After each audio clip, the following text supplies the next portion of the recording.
السلام علیکم ورحمۃ اللہ وبرکاتہ۔ پیارے بچوں، آج ہم اتوار کے دن آپ کے سامنے ہیں۔ سنڈے کلاس کے نام سے اب تک 10 اسباق لیسنس مکمل ہو چکے ہیں، کمپلیٹ ہو چکے ہیں، اور آج ہم دین اسلام کے دوسرے ستون سے متعلق جو باتیں چل رہی ہیں گزشتہ اسباق میں، انہی کو کنٹینیو کرتے ہیں، اور نماز کے سلسلے میں آج ہمارا عنوان رہے گا نماز کی رکعتیں۔ پیارے بچوں، گزشتہ اتوار ہم نے تمہیں دین اسلام کے دوسرے ستون یعنی نماز کی تفصیلات بتلاتے ہوئے نماز کی شرطیں بیان کی تھی۔ آج ہم دن اور رات میں جو 5 نمازیں فرض ہیں ان نمازوں کی رکعتوں کے بارے میں تفصیل سے سمجھائیں گے۔ یاد رکھیے، کسی بھی سبجیکٹ کو سمجھنا ہے تو اس کے ڈیٹیلز میں جانا چاہیے، اس کی گہرائی میں جانا چاہیے۔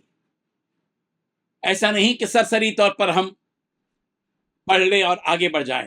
دیکھیے، جب آپ تیرتے ہیں تو ایک تو ہے تیرنا، ایسے تیرتے ہیں، اور ایک ہے گہرائی میں جاتے ہیں۔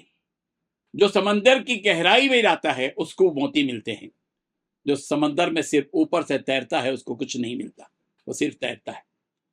دین اسلام کی معلومات میں آپ کو غوطہ لگانا ہے، غوطہ لگانے والا موتیاں حاصل کرتا ہے۔ بالکل اسی طرح دین اسلام کی ان باتوں کو سمجھنے کے لیے تمہیں غوطہ لگانا پڑے گا۔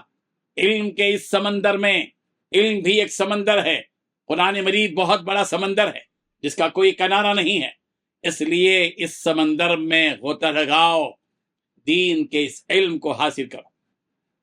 پیارے بچوں، تمہیں یاد ہوگا کہ جب بھی ہم کسی کام کے کرنے کا ارادہ کریں تو یہ جملہ ضرور کہیں۔ اس سے پہلے ہم بتا چکے ہیں، وہ جملہ ہے انشاءاللہ۔ انشاءاللہ کہو۔ آج ہم نے بھی اسی اصول کے مطابق تم سے کہا کہ آج ہم ہر نماز کی رکعتوں کی تفصیلات بیان کریں گے، انشاءاللہ۔ تم بھی کہو پیارے بچوں، انشاءاللہ کہو۔ کیا تم دلچسپی سے یہ باتیں دل کھول کر، دماغ کو حاضر رکھ کر غور سے سنو گے اور ان رکعتوں کو یاد رکھنے کی کوشش کرو گے؟ تم بھی کہو انشاءاللہ، اور ہم بھی کہتے ہیں انشاءاللہ۔ یاد رکھو، انشاءاللہ جب کہتے ہیں تو اللہ کا ارادہ ہمارے ساتھ شامل ہو جاتا ہے، اور پھر ہمارے کام میں مضبوطی آ جاتی ہے۔ اللہ کے ارادے کے شامل ہونے کی وجہ سے ہمارا کمزور کام بھی طاقتور بن جاتا ہے۔ بچوں، یہ تو بتاؤ کہ ہم سب سے پہلے کس نماز سے اپنے دن کا آغاز کرتے ہیں؟ ہم کو یقین تھا تم کہو گے یہی کہ نماز فجر، تو ظاہر ہے کہ ہم اپنے دن کا جو آغاز کرتے ہیں وہ نماز فجر سے۔ یاد رکھو، آنے والے دن کی فجر کی نماز کی فکر رات کو سونے سے پہلے ہی کر لو۔ اپنی امی جان سے کہو کہ وہ تمہیں فجر کی نماز کے لیے اٹھا دیں۔ یہ ہے فکر نماز کی۔ ایسے نہیں کہ دھڑلے سے سو گئے، کسی قسم کی کوئی فکر نہیں کی، بالکل نہیں۔ پیارے بچوں، اگلے دن کی فجر کی نماز کو اور نماز کی ادائیگی کی فکر کو لے کر تمہیں رات ہی میں سونا ہے۔ جب رات میں سو تو اس فکر کے ساتھ سو۔ پیارے بچوں، آج ہم اپنی بات بیان کرنے سے پہلے یہ پوچھنا چاہتے ہیں کہ جب آپ کے ابو یا آپ کی امی رات میں تمہیں جلد سونے کو کہتی ہیں تو کیا کہہ کر سلاتی ہیں؟ یہی نا کہ جلد سو جاؤ، صبح اسکول جانا ہے۔ اگر تم کو یہی کہہ کر سلایا جاتا ہے تو تم اپنے ابو سے یا اپنی امی سے ادب کے ساتھ کہو کہ ہم سے یہ نہ کہیے کہ جلد سو جاؤ، صبح اسکول جانا ہے، بلکہ ہم سے امی جان، ابو جان یہ کہیے کہ جلد سو جاؤ، صبح نماز کے لیے مسجد جانا ہے۔ کیوں؟ اس لیے کہ